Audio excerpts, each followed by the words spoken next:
21st Century Classics presents The Coming of Abel Behenna, written by Bram Stoker. The little Cornish port of Pencastle was bright in the early April when the sun had seemingly come to stay after a long and bitter winter. Boldly and blackly the rock stood out against a background of shaded blue, where the sky fading into mist met the far horizon. The sea was of true Cornish hue, sapphire, save where it became deep emerald green in the fathomless depths under the cliffs, where the seal caves opened their grim jaws. On the slopes the grass was parched and brown. The spikes of furze bushes were ashy gray, but the golden yellow of their flowers streamed along the hillside, dipping out in lines as the rock cropped up, and lessening into patches and dots, till finally it died away altogether, where the sea winds swept round the jutting cliffs and cut short the vegetation as though with an ever-working aerial shears. The whole hillside, with its body of brown and flashes of yellow, was just like a colossal yellow hammer. The little harbor opened from the sea between towering cliffs, and behind a lonely rock, pierced with many caves and blowholes through which the sea in storm time sent its thunderous voice, together with a fountain of drifting spume. Hence, it wound westwards in a serpentine course, guarded at its entrance by two little curving piers to left and right. These were roughly built of dark slates placed endways and held together with great beams bound with iron bands. Thence, it flowed up the rocky bed of the stream, whose winter torrents had of old cut out its way amongst the hills. This stream was deep at first, with here and there, where it widened, patches of broken rock exposed at low water, full of holes where crabs and lobsters were to be found at the ebb of the tide. From amongst the rocks rose sturdy posts, used for warping in the little coasting vessels which frequented the port. Higher up, the stream still flowed deeply, for the tide ran far inland, but always calmly, for all the force of the wildest storm was broken below. Some quarter-mile inland the stream was deep at high water, but at low tide there were at each side patches of the same broken rock as lower down, through the chinks of which the sweet water of the natural stream trickled and murmured after the tide had ebbed away. Here, too, rose mooring posts for the fishermen's boats. At either side of the river was a row of cottages down almost on the level of high tide. They were pretty cottages, strongly and snugly built, with trim narrow gardens in front, full of old-fashioned plants, flowering currants, colored primroses, wallflower, and stonecrop. Over the fronts of many of them climbed clematis and wisteria. The window sides and doorposts of all were as white as snow, and the little pathway to each was paved with light-colored stones. At some of the doors were tiny porches, whilst at others were rustic seats cut from tree trunks or from old barrels. In nearly every case, the window ledges were filled with boxes or pots of flowers or foliage plants. Two men lived in cottages exactly opposite each other across the stream. Two men, both young, both good-looking, both prosperous, and who had been companions and rivals from their boyhood. Abel Behenna was dark with the gypsy darkness which the Phoenician mining wanderers left in their track. Eric Sanson, which the local antiquarian said was a corruption of Sagamanson, was fair, with the ruddy hue which marked the path of the wild Norsemen. These two seemed to have singled out each other from the very beginning to work and strive together, to fight for each other, and to stand back to back in all endeavors. They had now put the coping stone on their temple of unity by falling in love with the same girl. Sarah Trefusis was certainly the prettiest girl in Pencastle, and there was many a young man who would gladly have tried his fortune with her, but that there were two to contend against, and each of these the strongest and most resolute man in the port, except the other. The average young man thought that this was very hard, and on account of it bore no good will to either of the three principals, whilst the average young woman who had, lest worse should befall, to put up with the grumbling of her sweetheart, and the sense of being only second best which it implied, did not either, be sure, regard Sarah with friendly eye. Thus it came, in the course of a year or so, for rustic courtship is a slow process, that the two men and woman found themselves thrown much together. They were all satisfied, so it did not matter, and Sarah, who was vain and something frivolous, took care to have her revenge on both men and women in a quiet way. When a young woman in her walking out can only boast one not quite satisfied young man, It is no particular pleasure to her to see her escort cast sheep's eyes at a better-looking girl supported by two devoted swains. At length there came a time which Sarah dreaded, and which she had tried to keep distant, the time when she had to make her choice between the two men. She liked them both, and indeed either of them might have satisfied the ideas of even a more exacting girl. But her mind was so constituted that she thought more of what she might lose than of what she might gain, and whenever she thought she had made up her mind, she became instantly assailed with doubts as to the wisdom of her choice. Always the man whom she had presumably lost became endowed afresh with a newer and more bountiful crop of advantages than had ever arisen from the possibility of his acceptance. She promised each man that on her birthday she would give him his answer, and that day, the 11th of April, had now arrived.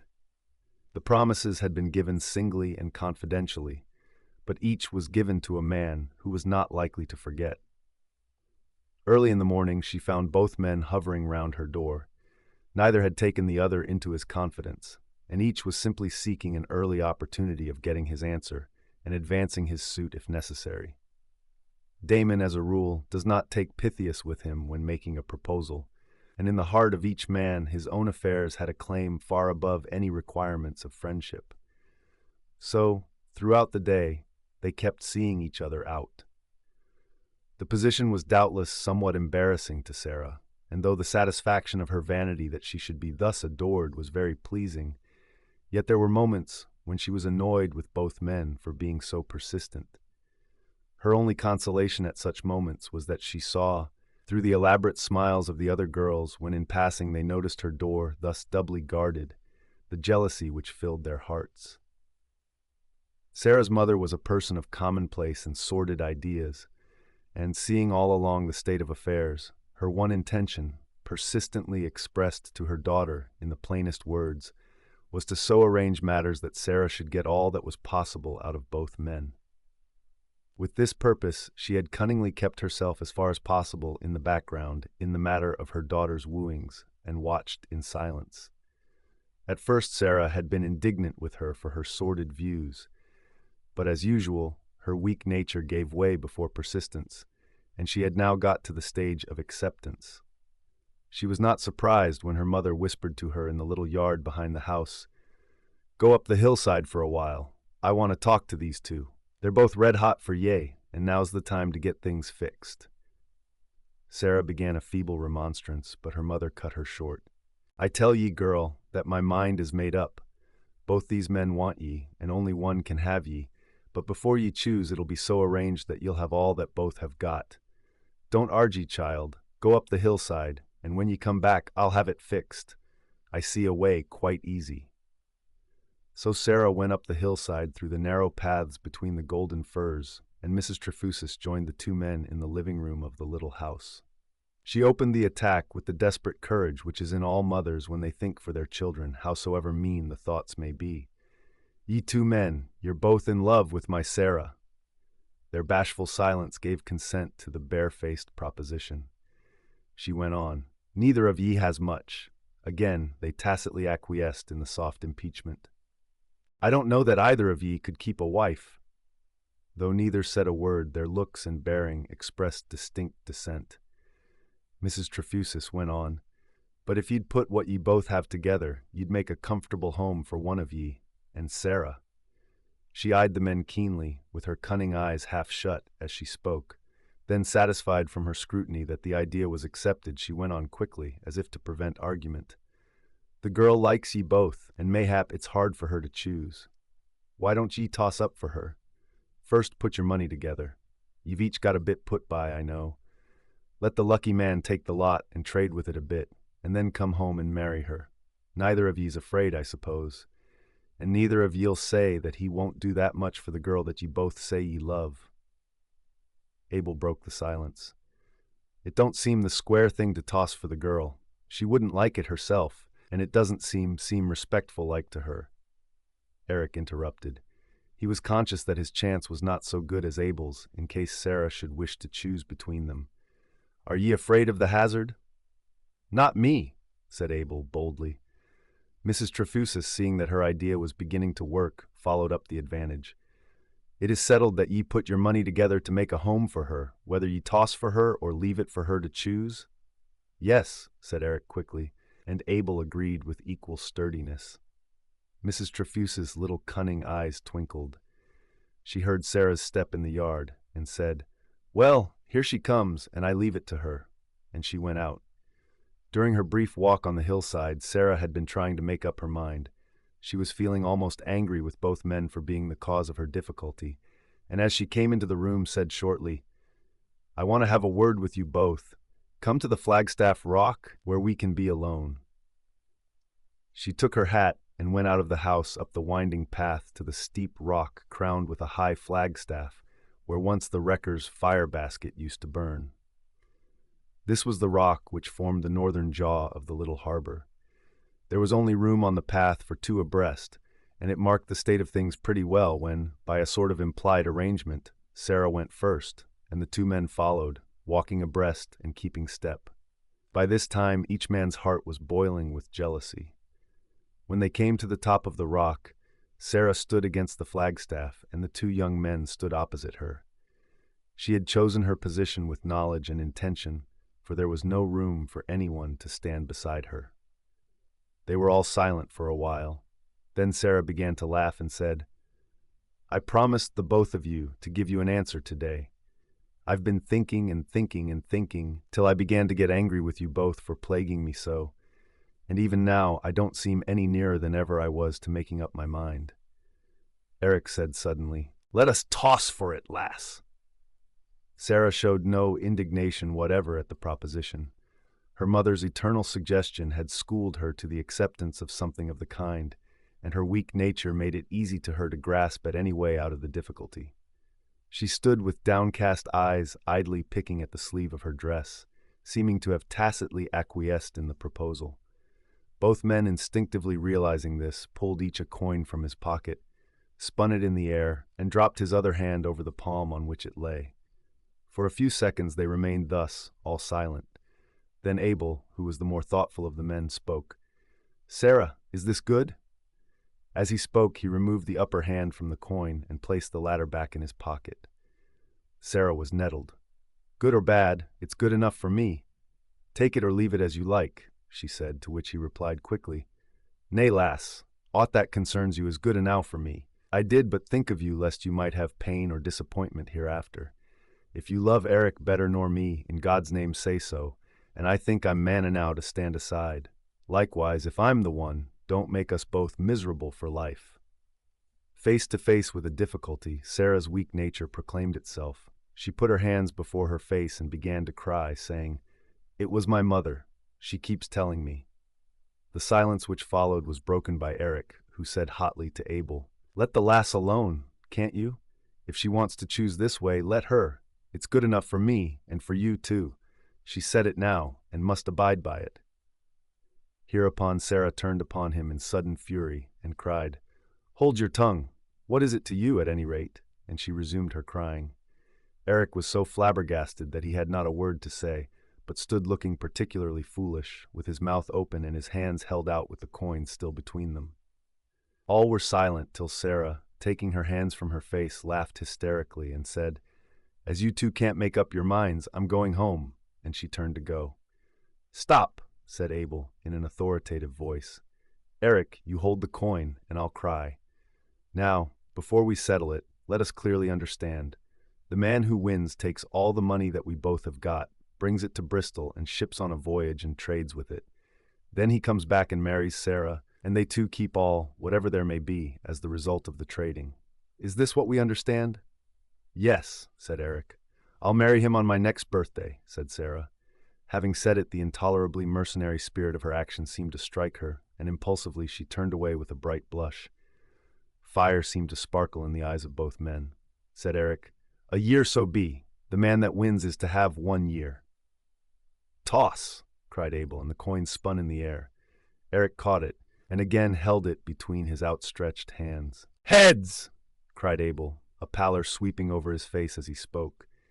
As he leaned forward to look, Sarah leaned forward too, and their heads almost touched. He could feel her hair blowing on his cheek, and it thrilled through him like fire. Eric lifted his upper hand. The coin lay with its head up. Abel stepped forward and took Sarah in his arms. With a curse, Eric hurled the coin far into the sea. Then he leaned against the flagstaff and scowled at the others with his hands thrust deep into his pockets. Abel whispered wild words of passion and delight into Sarah's ears, and as she listened, she began to believe that fortune had rightly interpreted the wishes of her secret heart, and that she loved Abel best. Presently Abel looked up and caught sight of Eric's face as the last ray of sunset struck it. The red light intensified the natural ruddiness of his complexion, and he looked as though he were steeped in blood. Abel did not mind his scowl, for now that his own heart was at rest, he could feel unalloyed pity for his friend.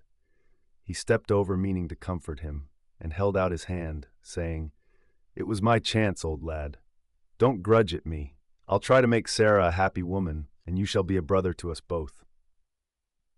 "Brother be damned," was all the answer Eric made as he turned away. When he had gone a few steps down the rocky path, he turned and came back. Standing before Abel and Sarah, who had their arms round each other, he said, "You have a year. Make the most of it, and be sure you're in time to claim your wife. Be back to have your banns up in time to be married on the 11th April. If you're not, I tell you I shall have my banns up, and you may get back too late." "What do you mean, Eric? You are mad." "No more mad than you are, Abel Behenna. You go, that's your chance. I stay, that's mine. I don't mean to let the grass grow under my feet. Sarah cared no more for you than for me 5 minutes ago, and she may come back to that 5 minutes after you're gone. You won by a point only. The game may change." "The game won't change," said Abel shortly. "Sarah, you'll be true to me? You won't marry till I return?"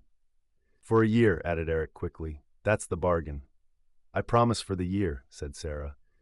A dark look came over Abel's face, and he was about to speak, but he mastered himself and smiled. "I mustn't be too hard or get angry tonight. Come, Eric. We played and fought together. I won fairly. I played fairly all the game of our wooing. You know that as well as I do. And now when I am going away, I shall look to my old and true comrade to help me when I am gone." "I'll help you none," said Eric. "So help me God." "It was God helped me," said Abel simply. "Then let him go on helping you," said Eric angrily. "The devil is good enough for me." And without another word, he rushed down the steep path and disappeared behind the rocks. When he had gone, Abel hoped for some tender passage with Sarah, but the first remark she made chilled him. How lonely it all seems without Eric, and this note sounded till he had left her at home, and after. Early on the next morning, Abel heard a noise at his door, and on going out saw Eric walking rapidly away. A small canvas bag full of gold and silver lay on the threshold. On a small slip of paper pinned to it was written, "Take the money and go. I stay. God for you. The devil for me. Remember the 11th of April. Eric Sanson." That afternoon Abel went off to Bristol, and a week later sailed on the Star of the Sea bound for Pahang. His money, including that which had been Eric's, was on board in the shape of a venture of cheap toys.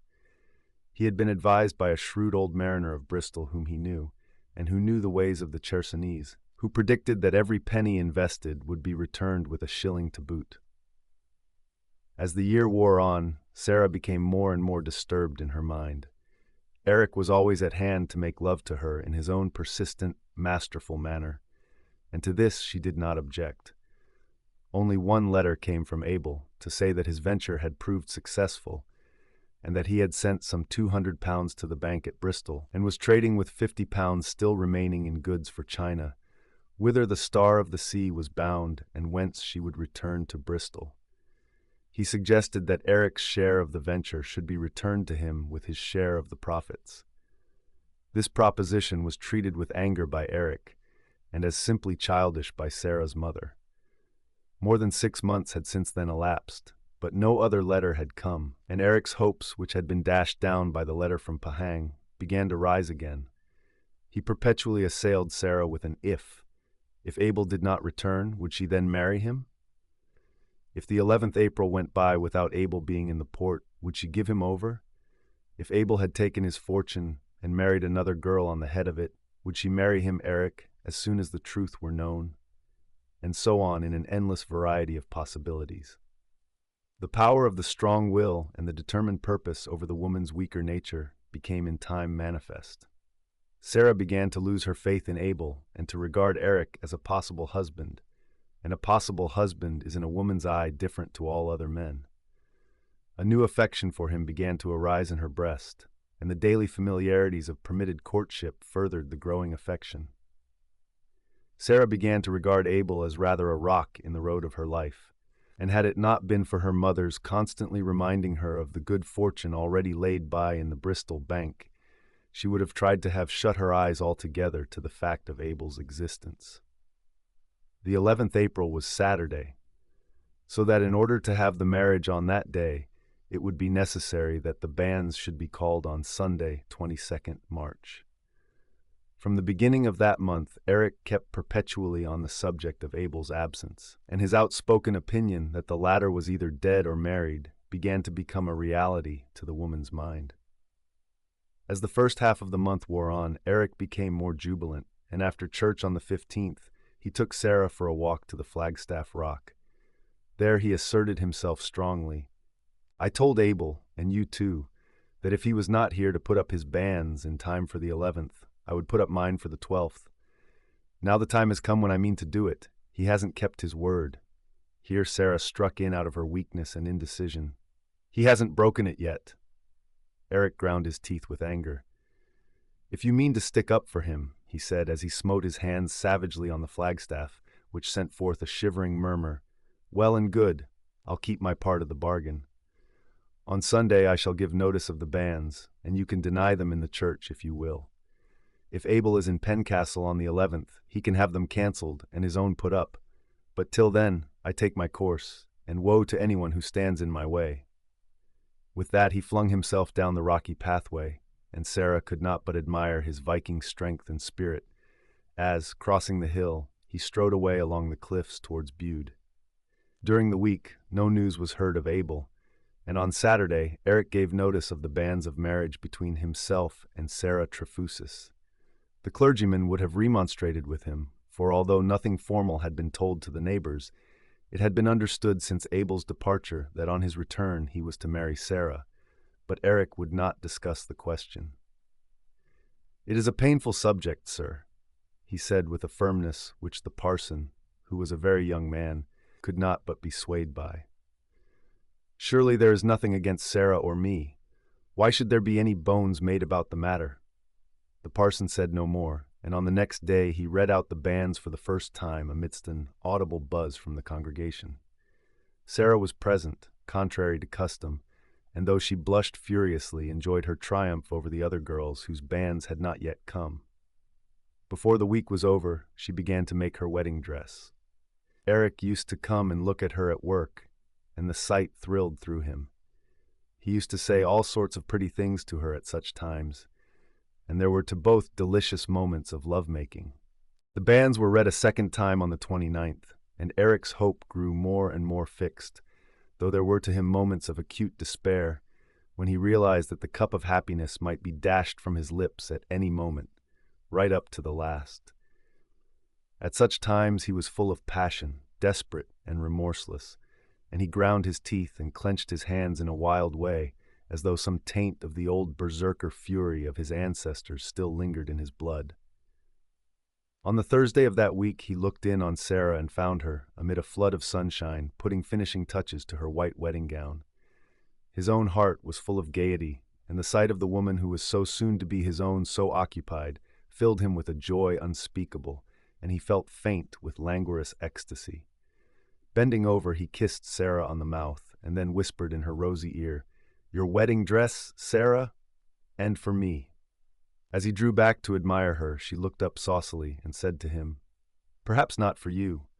There is more than a week yet for Abel," and then cried out in dismay, for with a wild gesture and a fierce oath Eric dashed out of the house, banging the door behind him. The incident disturbed Sarah more than she could have thought possible, for it awoke all her fears and doubts and indecision afresh. She cried a little, and put by her dress, and to soothe herself went out to sit for a while on the summit of the Flagstaff Rock. When she arrived, she found there a little group anxiously discussing the weather. The sea was calm and the sun bright, but across the sea were strange lines of darkness and light, and close into shore the rocks were fringed with foam, which spread out in great white curves and circles as the currents drifted. The wind had backed and came in sharp, cold puffs. The blowhole, which ran under the Flagstaff Rock, from the rocky bay without to the harbor within, was booming at intervals, and the seagulls were screaming ceaselessly as they wheeled about the entrance of the port. "It looks bad," she heard an old fisherman say to the Coast Guard. "I seen it just like this once before, when the East Indiaman Coromandel went to pieces in Dizzard Bay." Sarah did not wait to hear more.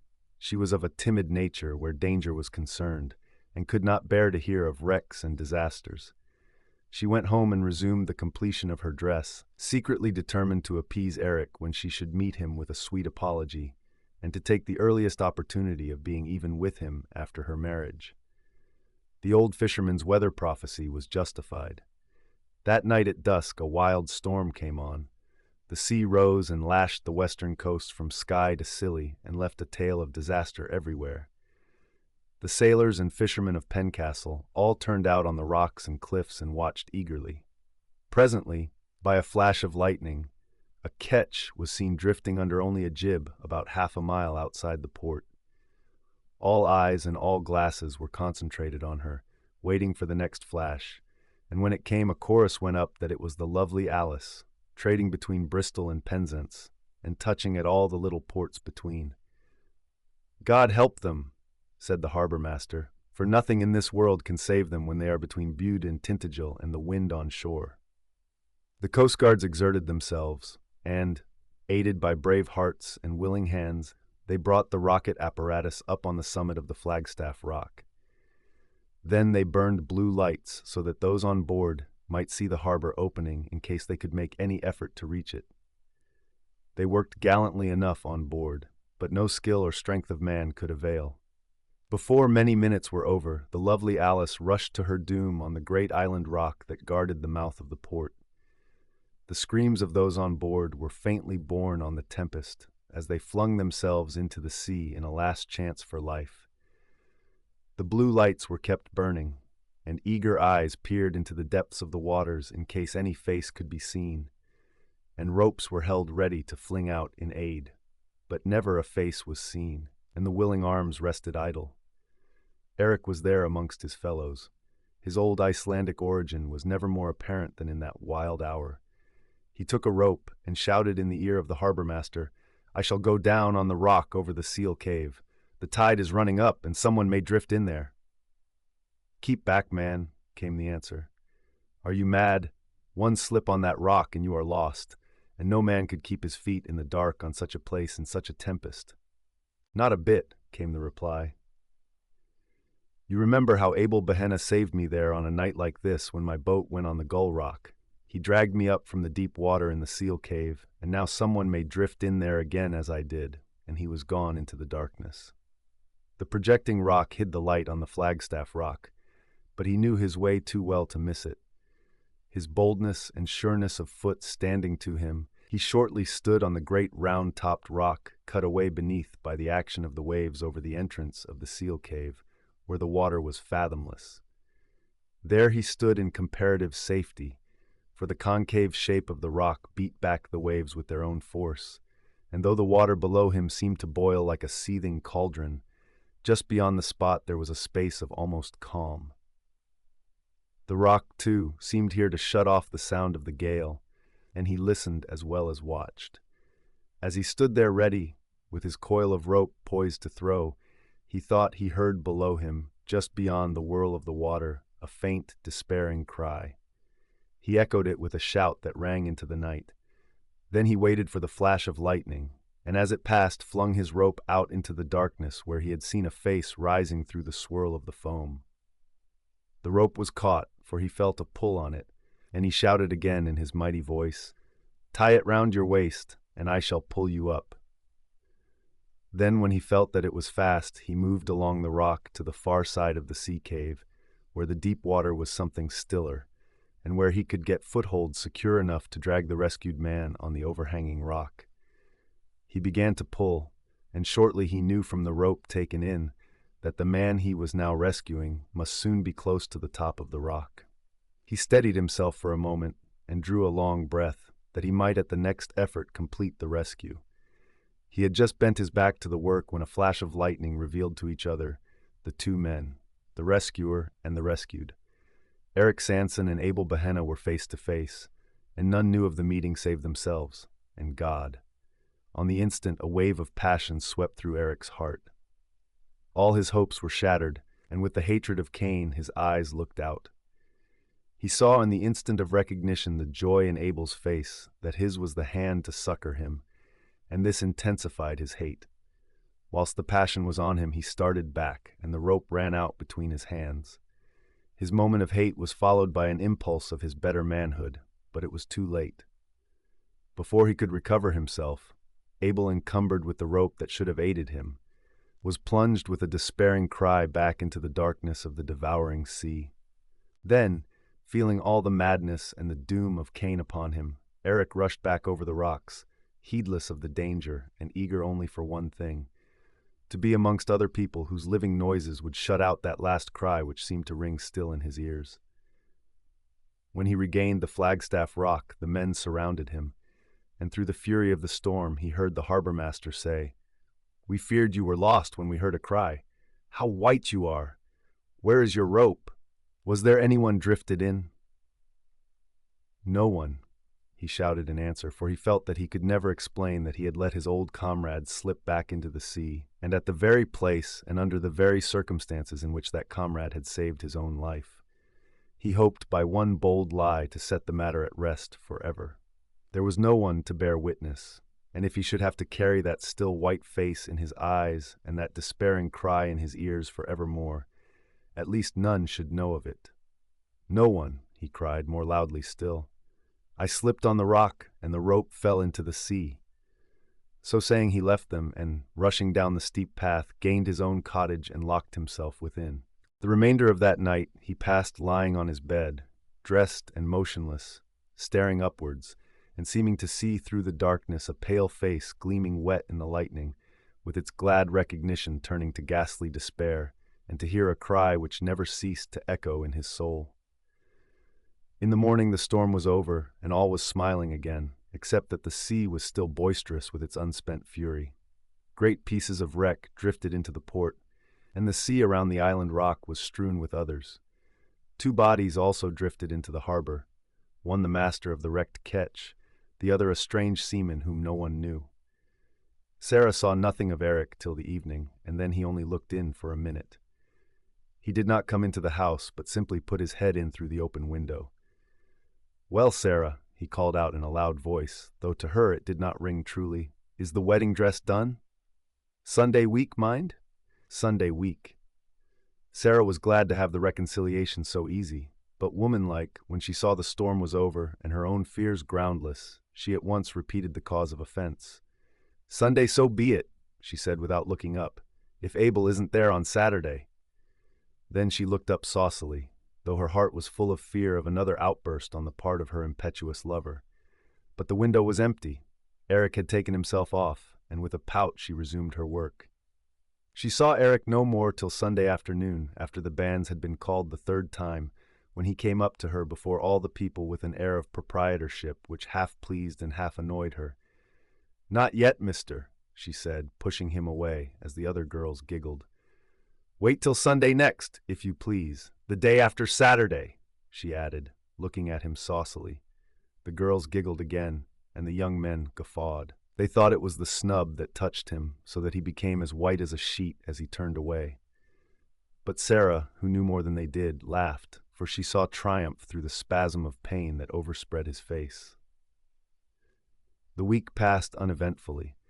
However, as Saturday drew nigh, Sarah had occasional moments of anxiety, and as to Eric, he went about at night time like a man possessed.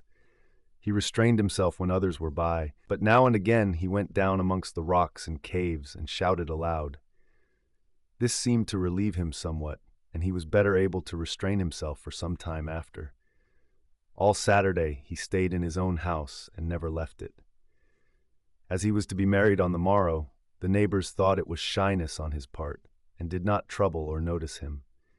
Only once was he disturbed, and that was when the chief boatman came to him and sat down, and after a pause said, "Eric, I was over in Bristol yesterday. I was in the rope maker's getting a coil to replace the one you lost the night of the storm, and there I saw Michael Heavens of this place, who is a salesman there.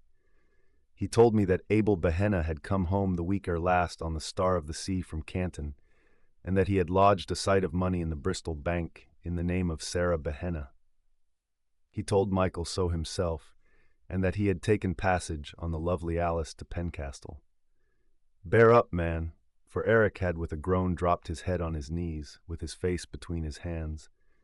"He was your old comrade, I know, but you couldn't help him. He must have gone down with the rest that awful night. I thought I'd better tell you, lest it might come some other way, and you might keep Sarah Trefusis from being frightened. They were good friends once, and women take these things to heart. It would not do to let her be pained with such a thing on her wedding day." Then he rose and went away, leaving Eric still sitting disconsolately with his head on his knees. "Poor fellow," murmured the chief boatman to himself. "He takes it to heart. Well, well, right enough. They were true comrades once, and Abel saved him." The afternoon of that day, when the children had left school, they strayed as usual on half-holidays along the quay and the paths by the cliffs. Presently some of them came running in a state of great excitement to the harbor, where a few men were unloading a coal ketch, and a great many were superintending the operation. One of the children called out, "There is a porpoise in the harbor mouth. We saw it come through the blowhole. It had a long tail and was deep under the water." "It was no porpoise," said another. "It was a seal, but it had a long tail. It came out of the seal cave." The other children bore various testimony, but on 2 points they were unanimous. It, whatever it was, had come through the blowhole deep under the water, and had a long, thin tail, a tail so long that they could not see the end of it. There was much unmerciful chaffing of the children by the men on this point, but as it was evident that they had seen something, quite a number of persons, young and old, male and female, went along the high paths on either side of the harbor mouth to catch a glimpse of this new addition to the fauna of the sea, a long-tailed porpoise or seal. The tide was now coming in. There was a slight breeze, and the surface of the water was rippled so that it was only at moments that anyone could see clearly into the deep water. After a spell of watching, a woman called out that she saw something moving up the channel, just below where she was standing. There was a stampede to the spot, but by the time the crowd had gathered, the breeze had freshened, and it was impossible to see with any distinctness below the surface of the water. On being questioned, the woman described what she had seen, but in such an incoherent way that the whole thing was put down as an effect of imagination. Had it not been for the children's report, she would not have been credited at all. Her semi-hysterical statement that what she saw was like a pig with the entrails out was only thought anything of by an old coast guard, who shook his head but did not make any remark. For the remainder of the daylight, this man was seen always on the bank, looking into the water, but always with disappointment manifest on his face. Eric arose early on the next morning. He had not slept all night, and it was a relief to him to move about in the light. He shaved himself with a hand that did not tremble, and dressed himself in his wedding clothes. There was a haggard look on his face, and he seemed as though he had grown years older in the last few days. Still, there was a wild, uneasy light of triumph in his eyes, and he kept murmuring to himself over and over again, "This is my wedding day. Abel cannot claim her now, living or dead, living or dead, living or dead." He sat in his armchair, waiting with an uncanny quietness for the church hour to arrive. When the bell began to ring, he arose and passed out of his house, closing the door behind him. He looked at the river and saw the tide had just turned. In the church, he sat with Sarah and her mother, holding Sarah's hand tightly in his all the time, as though he feared to lose her. When the service was over, they stood up together and were married in the presence of the entire congregation, for no one left the church. Both made the responses clearly, Eric's being even on the defiant side. When the wedding was over, Sarah took her husband's arm, and they walked away together, the boys and younger girls being cuffed by their elders into a decorous behavior, for they would fain have followed close behind their heels. The way from the church led down to the back of Eric's cottage, a narrow passage being between it and that of his next neighbor. When the bridal couple had passed through this, the remainder of the congregation, who had followed them at a little distance, were startled by a long, shrill scream from the bride. They rushed through the passage and found her on the bank with wild eyes, pointing to the riverbed opposite Eric Sanson's door. The falling tide had deposited there the body of Abel Behenna stark upon the broken rocks. The rope trailing from its waist had been twisted by the current round the mooring post, and had held it back whilst the tide had ebbed away from it. The right elbow had fallen in a chink in the rock, leaving the hand outstretched toward Sarah, with the open palm upward as though it were extended to receive hers, the pale, drooping fingers open to the clasp. All that happened afterwards was never quite known to Sarah Sanson. Whenever she would try to recollect, there would become a buzzing in her ears and a dimness in her eyes, and all would pass away. The only thing that she could remember of it all, and this she never forgot, was Eric's breathing heavily, with his face whiter than that of the dead man, as he muttered under his breath, "Devil's help! Devil's faith! Devil's price!" Thanks for watching. If you like this recording, please like the video and comment below what book you want to hear next. Also, be sure to subscribe so you don't miss out on any of our upcoming audiobooks.